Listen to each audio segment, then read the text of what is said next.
नमस्कार बंधुगण आम चैनल रे आपण मानकु स्वागत करूछि। सूर्य को तंबा पात्र रे काहींकी जलदान करा जाए। वीडियोटी आरंभ करने पूर्व आपण मानकु मोर अनुरोध वीडियो को गोटे लाइक एवं आम चैनल को सब्सक्राइब करंतु। चलंतु जानिबा। सूर्य देवता को पूजा करने द्वारा अनेक समस्या दूर होइथाय। अनेक लोक सकाळु उठी सूर्य को जल अर्पण करी पूजा करती। हेले सूर्य को तंबा पात्र रे जल अर्पण कौन पाई करा जाए एवं जल देवा समय रे से जल रे कौन मिसाई केउ मंत्र उच्चारण करा जाए। आपण माने समस्ते जानिथिबे जे मनीष सकाळु उठिला परे प्रथमे सूर्य को पूजा करिथाय एवं एहा शास्त्र नियम रे मध्य लेखा जाइछि। शास्त्र विषय गुडी को पालन करिवा द्वारा आमे जीवन रे आशीर्वाद प्राप्त करिथाऊ।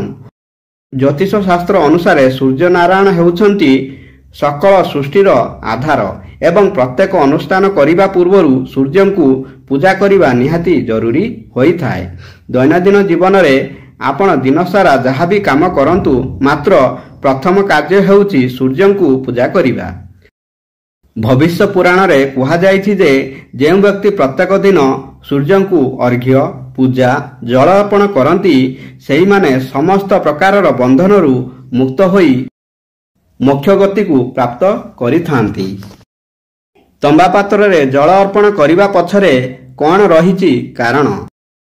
शास्त्र नियम अनुसार तंबा पात्र रे जल अर्पण करिबा उचित। कारण अन्य पात्र रे जल अर्पण करिबा द्वारा आमे जेते पुण्य पाइथाऊ तंबा पात्र रे जल अर्पण करिबा द्वारा 100 गुण अधिक पुण्य प्राप्त करिथाऊ।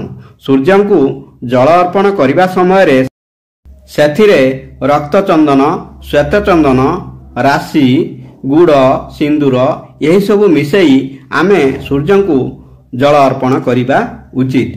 शास्त्र रे कहा जाइछि जे जेउ माने सूर्य को जल अर्पण करिबा समय रे श्वेत चंदन एवं रक्त चंदन अर्पण करती से व्यक्ति एवं तांकर परिवार सहित स्वर्ग प्राप्त करिथांती। तेणु आपण सूर्य को जल अर्पण करिबा समय रे खाली जल नुहे बरं सेथिरे फूल चंदन मिसेई अर्पण करंतु। सूर्य को जल अर्पण करिबा समय रे आपण ओं सूर्याय नमः मंत्र को उच्चारण करी एवं मुक्त हसरे जल अर्पण करिबा को शास्त्र रे कुहा जाए।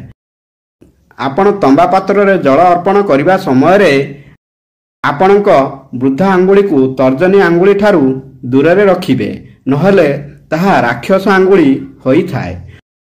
नदी समुद्र आदि रे आपण अधा वस्त्र रे जल को अर्पण करि पारिबे, मात्र स्थल भाग रे आपण अधा वस्त्र रे जल को अर्पण करि पारिबे नाही।